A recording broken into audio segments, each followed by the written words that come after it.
Lá ag cluiche rugby is Stade de France. An bhí se caite bhí Seán, Liam agus Paul ag Helónig an tí na scoile. Bhí ar a caint fé chréibh na sé náisiún sa rugby.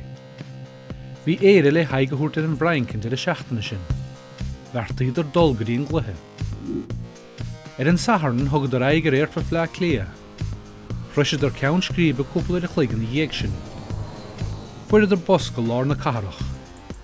Bhí roiir breacha ar an túr í fel. Chúrling iad ar mos agus gimíad ar a spaisteoireacht. Bhuiinid ar lána go súl as an arc na triomf. Bheas Liam gur roiach do sete.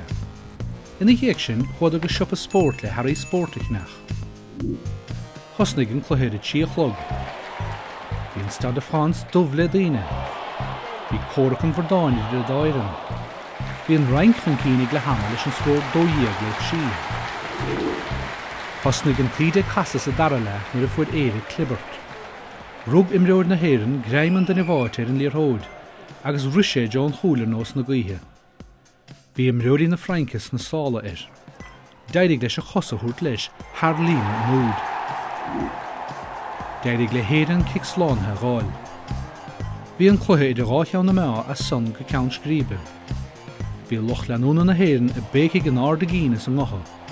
Deirig le héire an buathúirt leha leis an scór a fé héan le cúgdíal.